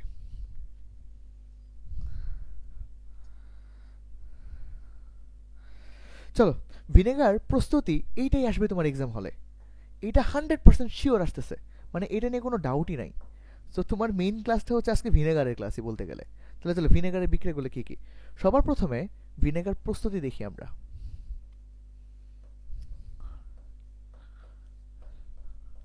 দেখো ভিনেগার প্রস্তুতিতে কি হয়। তোমার কাছে তুমি ধরো ভিনেগারটা আসলে বানাবা থেকে, তুমি হয়তো আখ থেকে বানাবা, আখের রস কিংবা চিনির রস এরকম কোনো একটা কিছু থেকে। খাদ্য শক্তিমান কি লাগবে? না, লাগবে না। এই স্লাইডের বাইরে মোটামুটি কিছুই লাগবে না, আর বইও পড়া লাগবে না এই টপিকটার। তাহলে দেখো তুমি মূলত এই জিনিসটাকে বানাবা হচ্ছে চিনি কিংবা হচ্ছে মানে মেনলি চিনি থেকে তুমি বানাবা। তো এখন চিনিটা তুমি কোত্থেকে পাইতে পারো? আখের রস থেকে পাইতে পারো, বা তুমি যে কোনো আসলে ফলের যে কোনো কিছু থেকে তুমি পাইতে পারো। সো চিনি থেকে দেখো আমরা আসলে কি করি। যেমন চিনির সংকেত কি? C12H22O11। এই চিনিটাকে আমরা যদি পানির সাথে বিক্রিয়া দেই, C2O11, এটাকে যদি আমি পানির সাথে বিক্রিয়া দেই 37°C তাপমাত্রায় এবং ইনভার্টেজ এনজাইমের প্রভাবে, কোন এনজাইম?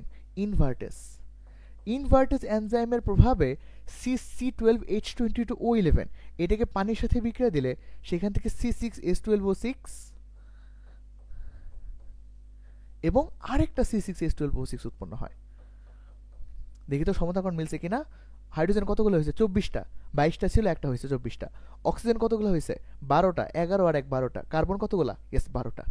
এখন এই দুইটার মধ্যে দুইটা আসলে দেখতে সেম, দুইটার মধ্যে বাট একটা গ্লুকোজ আর একটা কিন্তু ফ্রুক্টোজ, বুঝছি? বাট এটা গাঠনিক সংকেতের মধ্যে একটু ভিন্নতা আছে। সো এটা কি? একটা হচ্ছে গ্লুকোজ এবং আরেকটা হচ্ছে ফ্রুক্টোজ। দুইটারই সংকেত কি? C6H12O6। সমানতা পড়ছিলে না, ওর মধ্যে তুমি পাবা।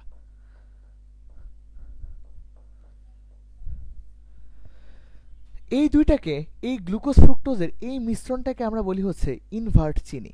মানে এই চিনিটা পানির সাথে যুক্ত হয়ে গ্লুকোজ এবং ফ্রুক্টোজে পরিণত হয়ে গেছে 37°C তাপমাত্রা ইনভার্টেজ এনজাইমের প্রভাবে। এই জন্য এই চিনিটাকে আমরা বলি হচ্ছে ইনভার্ট চিনি। তাহলে ইনভার্ট চিনি তৈরি হওয়ার জন্য তোমার যে এনজাইমটা কাজে লাগে সেটা কোন এনজাইম? Invertase enzyme.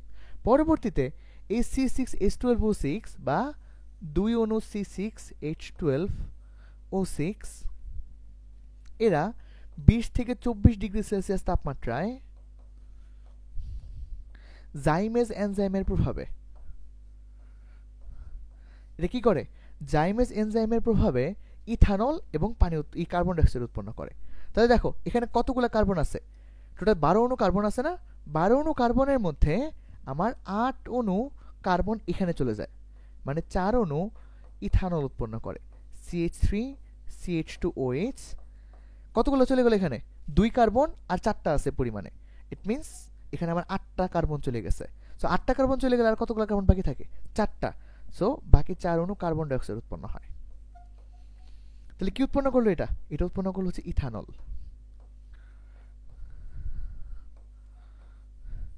পরবর্তীতে সেই ইথানলকে জারিত করলে CH3CH2OH, এটাকে তুমি যদি জারিত করো কার উপস্থিতিতে? অক্সিজেনের উপস্থিতিতে এবং অ্যাসিটোব্যাক্টর নামে ব্যাকটেরিয়ার সাহায্যে, অ্যাসিটোব্যাক্টর, তখন সেখান থেকে উৎপন্ন হয়ে যাবে আমার CH3COOH প্লাস H2O। আর এইটারই 6 থেকে 10% জলীয় দ্রবণকে আমরা বলি ভিনেগার। এখন এইটা 6 থেকে 10% হওয়ার জন্য না, তোমার যে ইথানলটা আছে এইটাকেও 6 থেকে 10% হওয়া লাগবে, বুঝছি? তো এই হচ্ছে আসলে ভিনেগারেরটার প্রপার বিক্রিয়া। ওটা 30-37 ভ্যারি করে। 37 মনে হয় হাজারি স্যারের বই দেওয়া আছে, কোথাও না কোথাও 37 দেওয়া আছে, বুঝছি? তাহলে C12H22O11 বা চিনি থেকে, তাহলে শুরুটা করলাম কোথেকে? আমরা শুরুটা করলাম কিন্তু আমরা চিনি থেকে। তাহলে চিনিকে পানির সাথে বিক্রিয়া করলে ইনভার্টেজ কিংবা 37°C তাপমাত্রায় এখানে আমার গ্লুকোজ এবং ফ্রুক্টোজের একটা মিশ্রণ উৎপন্ন হয়। এই মিশ্রণটাকে আমরা বলি ইনভার্ট চিনি। পরবর্তীতে সেই ইনভার্ট চিনির জাইমেজ এনজাইমের প্রভাবে 20 থেকে 24°C তাপমাত্রায় 4 অণু ইথানল এবং 4 অণু কার্বন ডাইঅক্সাইড উৎপন্ন করে। সেই ইথানলকে জারিত করলে কার উপস্থিতিতে? অ্যাসিডোব্যাক্টর ব্যাকটেরিয়ার উপস্থিতিতে, সেখান থেকে আমার ইথানিক অ্যাসিড উৎপন্ন করে। এই ইথানিক অ্যাসিডে 6 থেকে 10% জলীয় দ্রবণকে আমরা বলি হচ্ছে কি? ভিনেগার।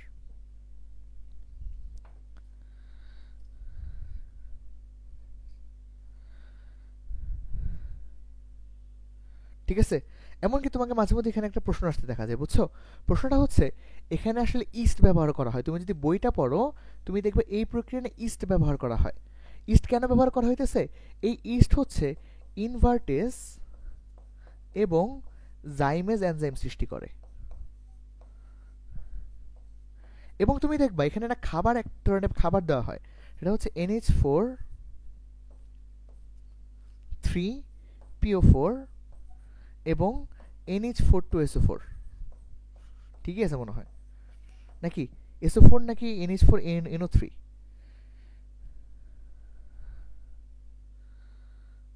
হ্যাঁ ঠিক আছে, NH4 2SO4। এই দুইটা খাবার দেওয়া হয় বা এই দুইটা জিনিসকে আর কি দ্রবণে যোগ করা হয়। ইথানল 6 থেকে 10% না হলে তুমি এটাকে জারিত করলে তুমি ইথানিক অ্যাসিডও 6 থেকে 10% পাবা না, এজন্য। তাহলে এইটা মূলত ব্যবহার করা হয় বা এটা মূলত এই মানে কি বলে ফুল প্রসেসটার মধ্যে দেওয়া হয় ইস্টের উৎপাদন বৃদ্ধি করার জন্য। এটাকে ইস্টের খাবার হিসেবে ব্যবহার করা হয়। তুমি ইস্টের উৎপাদন বৃদ্ধি করে, ইস্টই যদি তোমার কাছে না থাকে তাহলে তুমি সেই ইস্ট থেকে তো ইনভার্টেজ জাইমেজ পাবা না, আর ইনভার্টেজ জাইমেজ এনজাইম না পাইলে তুমি তো এই দুইটা বিক্রিয়া করাতে পারবা না, বুঝছি? সো এটাই হচ্ছে আমার ভিনেগার প্রস্তুতি বিক্রিয়া। এইটাও এমসিকিউতে আসে যে ইনভার্টেজ জাইমেজের উৎসটা কি আর কেন এখানে NH4 3PO4 আর NH4 2SO4 এই দুইটা মিশ্রণ কেন ওই পাত্রের মধ্যে দেওয়া হয় রিজনটা কি? ইস্টের উৎপাদন বৃদ্ধি করার জন্য, বুঝছি? নেক্সট, ভিনেগার ইথানিক অ্যাসিডের শতকরা পরিমাণ কত? 6 থেকে 10%। এরপর কোন এনজাইমের প্রভাবে ইনভার্ট চিনি হতে ইথানল উৎপন্ন হয়? ইনভার্ট চিনি উৎপন্ন হয় ইনভার্টেজ এনজাইমের প্রভাবে, আর ইনভার্ট চিনি হতে ইথানল উৎপন্ন হয় জাইমেজ এনজাইমের প্রভাবে। এরপর ভিনেগার দ্বারা খাদ্য সংরক্ষণের পদ্ধতিকে আমরা কি বলি? এটা হচ্ছে পিকলিং। কারণ ওই যে ভিনেগার থাকে, সরিষার তেল থাকে, তার সাথে মশলা থাকে, মরিচ থাকে, সবকিছু মিলে পিকলিং। তারপর ভিনেগার ব্যাকটেরিয়া ধ্বংস করে, হাইড্রোজেন বন্ধন গঠন করে, তীব্র অম্ল। ভাই ভিনেগার তীব্র অম্ল না, ব্যাকটেরিয়া ধ্বংস করে এবং হাইড্রোজেন বন্ধন গঠন করে, মেবি এই দুইটাই।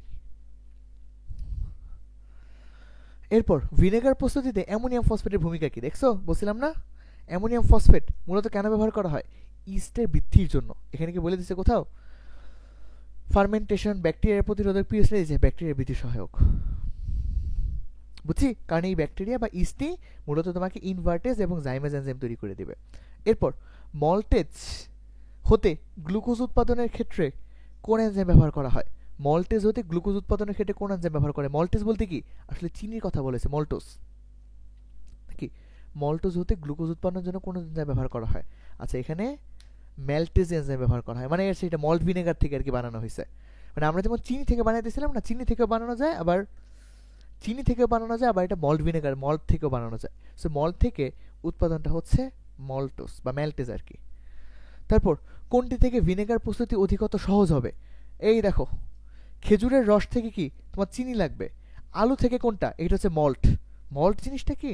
তুমি যখন কোনো একটা জিনিসকে 15°C তাপমাত্রায়, কি বললাম, 15°C তাপমাত্রায় তুমি যখন এই যে বিভিন্ন শস্য দানা যেগুলো আছে তুমি সেগুলোকে যখন পানিতে ভিজায়ে 15°C থেকে নিচে, কি বললাম, তুমি যে শস্য দানাগুলো আছে এগুলো তুমি যদি পানিতে ভিজায় 15°C তাপমাত্রা নিচে রাখো তখন ওগুলো না অঙ্কুরিত হয়ে যায়। এই অঙ্কুরিত জিনিসটাকে আমরা বলি হচ্ছে মল্ট। ক্লিয়ার? সো আলুর ক্ষেত্রেও এই আলুটা অঙ্কুরিত হয়ে যেতে পারে, ইট মিনস এটা মল্ট হিসেবে কাজ করবে। আর খেজুরের রস থেকে কি? চিনি। সুতরাং চিনি থেকে ডিরেক্টলি ইনভার্টেজ এনজাইমের মাধ্যমে গ্লুকোজ পাওয়া যায়, আর মল্ট থেকে ম্যালটেজ এনজাইমের মাধ্যমে গ্লুকোজ পাওয়া যায়, বুঝছো? গ্লুকোজ পাওয়ার পর তো ডিরেক্টলি তুমি জাইমেজ দিবা, এরপর তুমি কি করবা? এরপর সবার লাস্টে অ্যাসিডোব্যাক্টর দিবা। ওকে, তাহলে মলটা কেমনে করে পাওয়া যায় বুঝলাম। অঙ্কুরিত দানা থেকে তুমি মেইনলি মলটাকে পাও। সো আলু, খেজুরের রস। এখন আলু হইলেও তো তোমার সেখানে ম্যালটেজ থেকে কি বানানো লাগবে? গ্লুকোজ। তারপর গ্লুকোজ থেকে ইথানল থেকে তারপর ইথানিক অ্যাসিড। সো আলু থেকেও যেই কথা, খেজুরের রস থেকেও একই কথা। এরপর ইথানল এবং গ্লুকোজ, ভাই গ্লুকোজ থেকে ইথানল থেকে ইথানিক অ্যাসিড। আর ডিরেক্টলি ইথানল থাকলে তো ভালোই, ডিরেক্টলি এক স্টেপের বিক্রিয়া, জারণ করলে কাহিনী শেষ। এরপর অঙ্কুরিত বার্লি হতে প্রস্তুতকৃত ভিনেগার, এটাকে কি ভিনেগার বলি আমরা? Malt vinegar. এখন এই মল্টটা কখন উৎপন্ন হয়, অঙ্কুরিত বার্লি কখন হয়? এর টোটাল 3টা কাজ করা লাগে। একটা হচ্ছে সেই শস্য দানা যেগুলো আছে, সেটা বার্লি হইতে পারে বা অন্য কোনো শস্য দানা হইতে পারে, সেই শস্য দানাগুলোকে তুমি ফার্স্টে পানিতে ভিজাবা।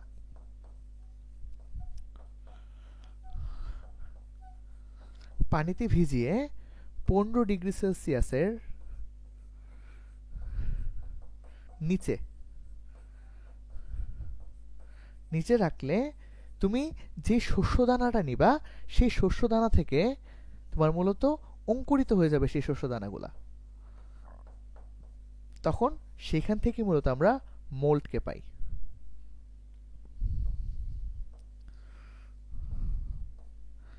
ক্লিয়ার? পরবর্তী এটাকে পাউডার করলে একটা মল্ট পাওয়া যায়, যেরকম বলছিলাম। সমমূলা গ্লুকোজ এবং ফ্রুক্টোজকে কি বলে? এটাকে বলা হচ্ছে ইনভার্ট চিনি বা ইনভার্ট সুগার। সমমূলা মানে কি? যতটুকু গ্লুকোজ ততটুকুই ফ্রুক্টোজ।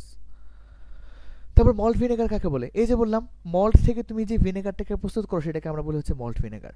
তাহলে মল্ট থেকে তুমি যে ভিনেগারটা প্রস্তুত করতেছো সেই ভিনেগারটাকে আমরা বলি হচ্ছে মল্ট ভিনেগার। এখন মল্ট ভিনেগারের মধ্যে তুমি এনজাইম কাকে ইউজ করতেছো? ম্যালটেসকে এনজাইম ইউজ করতেছো, বাট সেই এনজাইম মানে মেইনলি মলটা আসতেছে কোত্থেকে? মলটা আসতেছে তুমি যখন 15 ডিগ্রি সেলসিয়াস তাপমাত্রার নিচে তুমি ওই জিনিসটাকে, ওই যে শস্য দানাগুলোকে তুমি যখন করবা, কি বলে, রাখবা, তখন সেগুলো অঙ্কুরিত হয়ে যাবে। পরবর্তীতে সেগুলোকে সেখান থেকে তুমি মল্টকে পাবা। পরবর্তী সেই মল্ট থেকে ম্যালটেজ এনজাইমের প্রভাবে তুমি যখন গ্লুকোজ নিবা, গ্লুকোজ থেকে ইথানল নিবা, ইথানল থেকে ইথানিক অ্যাসিড নিবা, এরপর তুমি যে ভিনেগারটা পাবা সেই ভিনেগারটার নাম হচ্ছে মল্ট ভিনেগার। বুঝছি? মল্ট থেকে যে ভিনেগারটা পাওয়া যায় সেই ভিনেগারটাকে আমরা বলি হচ্ছে মল্ট ভিনেগার।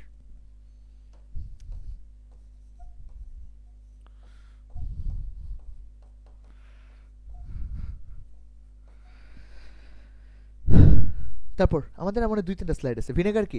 ইথানিক অ্যাসিডের 6 থেকে 10% জলীয় দ্রবণকে ভিনেগার বলে। উদ্দীপকে এম যৌগটির উৎপাদন প্রক্রিয়া বর্ণনা করো। এম যৌগটার উৎপাদন প্রক্রিয়া বর্ণনা করতে বলছে। আচ্ছা ঠিক আছে, তাহলে ফার্স্টে সুক্রোজ ছিল, সেটাকে পানি দিলাম। সুক্রোজ মানে কি? চিনি। চিনির সাথে পানি দিলে ইনভার্টেজ বিক্রিয়া আমার গ্লুকোজ এবং ফ্রুক্টোজের সমমূলা দ্রবণ উৎপন্ন হয়। গ্লুকোজ এবং ফ্রুক্টোজকে যদি আমি এখানে জাইমেজ দেই, সেখান থেকে আমার সি আর ডি উৎপন্ন হয়। কি কি? জাইমেজ এনজাইমের প্রভাবে এখানে ইথানল এবং কার্বন ডাইঅক্সাইড উৎপন্ন হয়। গুড। পরবর্তীতে সেই ইথানলকে অক্সিজেনের সাথে বিক্রিয়া দিলে মাইক্রোডার্মা অ্যাসিডি কিংবা অ্যাসিটোব্যাক্টর, তুমি যেটাই বলো না কেন, দুইটাই সেম। এখানে মাইক্রোডার্মাও হইতে পারে, এটাকে মাইক্রোডার্মা অ্যাসিডি বা অ্যাসিটোব্যাক্টর, তুমি যেটাই বলো না কেন, সেম জিনিস। প্রভাবে সেখান থেকে এম আর H2 উৎপন্ন হলো। এমটা কি? এমটা হচ্ছে ভিনেগার। তোমাকে বলছে এই ভিনেগারের প্রস্তুতি ব্যাখ্যা করার জন্য। তাহলে চলো ব্যাখ্যা করব? লাগবে না, যা যা লিখছি ওই জিনিসটাই। তাহলে অলরেডি কিন্তু ডান। কথা হচ্ছে এই যে তোমাকে কিন্তু কত অণু কার্বন ডাইঅক্সাইড উৎপন্ন হইতেছে, তার সাথে তোমার কত অণু পানি উৎপন্ন হইতেছে, এভরিথিং কিন্তু মনে রাখা লাগবে। কারণ তোমাকে যদি এখানে কোশ্চেন দিয়ে বলে ডি কোনটা, তুমি তো জানবা না ডি করে। তুমি জানো যে এইটার সাথে বিক্রিয়া করলে তোমার ইথানল উৎপন্ন হয়, বাট সাথে যে কার্বন ডাইঅক্সাইড উৎপন্ন হয় তোমার এটাও জানা থাকা লাগবে। বুঝছি? তাহলে ছোট করে বলি, এ কি, বি কি, সি কি, ডি কি। এ হচ্ছে C6H12O6, বি কি, বিও হচ্ছে C6H12O6, সি কি, সি হচ্ছে 4 অণু কি বলবো, 4 অণু ইথানল, CH3CH2OH। 4 অণু না লিখলেও হইতো, বাট লিখলাম আর কি। ডি কি, ডি হচ্ছে 4 অণু কার্বন ডাইঅক্সাইড, বা 4 অণু নাও লিখতে পারো আর কি, তুমি চাইলে শুধুমাত্র লিখছোই, সমস্যা নেই। তারপর এখানে এমটা কি? এমটা হচ্ছে ভিনেগার, CH3COOH। না লিখলেও হবে, ওই 4 অণু করে আছে। তারপর এম যৌগটি খাদ্য সংরক্ষণে কিভাবে ভূমিকা রাখে? CH3COOH এটা ভাঙলে সেখান থেকে উৎপন্ন করে CH3COO minus plus H plus. এই H প্লাসটা ডিরেক্টলি ব্যাকটেরিয়ার সাথে যুক্ত হয়ে ব্যাকটেরিয়াকে মাইরে ফেলে।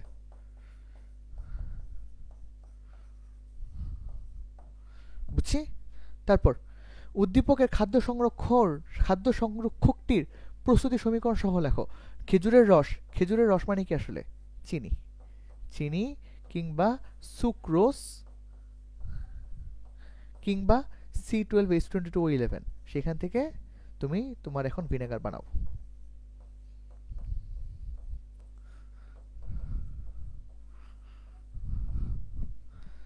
তারপর এই যৌগটির সেম তো খাদ্য সংরক্ষক হিসেবে উপযুক্ততা।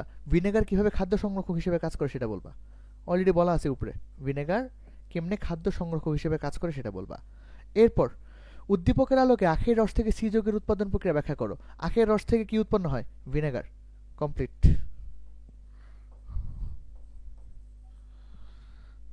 তারপর উদ্দীপকের সি যৌগের জীবাণু প্রতিরোধী কৌশল ব্যাখ্যা করো। সেম, ভিনেগারের জীবাণু প্রতিরোধী কৌশল ব্যাখ্যা করতে বলছে। শেষ প্রশ্ন, আর তো নাই স্লাইড। বুঝছি? তাহলে হচ্ছে এটা একটা 57 পেজের স্লাইড ছিল। তারপরে কতক্ষণ ক্লাস লাগলো? 1 ঘন্টার মতো ক্লাস লাগলো, তাই না? ক্লাস লেগে আমরা আমাদের ফুল পরিমাণগত রস কি বলে কর্মমুখী রসায়ন অধ্যায়টা শেষ করে ফেললাম। আমাদের আগামীকাল থেকে শুরু হচ্ছে অর্গানিক কেমিস্ট্রি। তো মূলত কি কি পড়লাম আমরা এই অধ্যায়ে? অনেক কিছু পড়ছি। এই চ্যাপ্টারটা এমনভাবে পড়ানো হয়েছে ভাই, তোমার আর বই পড়ার কোনো দরকার নাই। First paper full complete, second পেপারও অর্গানিক ছাড়া সব কমপ্লিট। আজকে আমি কগুলো লিখি নাই। কেন লিখি নাই? কারণ সবগুলো তো তোমার স্লাইডের মধ্যে আসেই আসলে, এই জন্য লিখি নাই। বাট মুখে মুখে বলে বলে গেছি, ক্লাস করলে তুমি আন্দাজ করতে পারবা। তাহলে আমরা এখান থেকে শুরু করলাম। খাদ্য নিরাপত্তা পড়লাম। খাদ্য নিরাপত্তার মধ্যে সবথেকে ইম্পর্টেন্ট পার্ট হচ্ছে খাদ্যের পর্যাপ্ততা কিংবা পর্যাপ্ত খাদ্যের ব্যবস্থা করা। তো অধিক খাদ্য উৎপাদন, এটা হচ্ছে এই টপিকের মধ্যে পড়ে যায়। খাদ্য নিরাপত্তার সংজ্ঞা, ফুড প্রিজারভেটিভস, প্রাকৃতিক এবং কৃত্রিম। প্রাকৃতিক ফুড প্রিজারভেটিভসের মধ্যে কি কি আছে? লবণ আছে, তারপর হচ্ছে এই যে ভিনেগার আছে, এরপর হচ্ছে চিনি আছে, এরপর সরিষার তেল আছে, ইথাইল অ্যালকোহল আছে, তারপর হচ্ছে কি দেখলাম, কিউরিংয়ে খাবার লবণ ব্যবহার করা হয়। তারপর প্রাকৃতিক খাদ্য সংরক্ষক গেল, খাদ্য সংরক্ষক। কিউরিংয়ে কি লবণ ইউজ করা হয়? খাবার লবণ। পিকলিংয়ে সরিষার তেল আর ভিনেগার।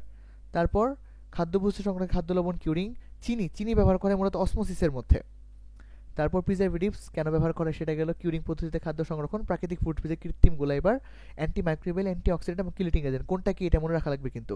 এই যে বেনজোয়েট লবণ, সরবেট লবণ, তারপর নাইট্রাইট লবণ, সালফাইড গ্যাস, এই টাইপের যারা যারা আছে, সরবিক অ্যাসিড, এরা সবাই কি হিসেবে কাজ করে? অ্যান্টি মাইক্রোবিয়াল এজেন্ট হিসেবে কাজ করে। বা অ্যান্টি অক্সিডেন্ট হিসেবে কারা কাজ করে? প্রাকৃতিক হইলে স্করবিক অ্যাসিড, টকোফেরল এবং বিটা ক্যারোটিন, এবং রাসায়নিক হইলে বিটা ইলেটেড হাইড্রোক্সানিসল, টলুইন এবং হাইড্রোকুইনন, সাথে প্রোপাইল গ্যালেট।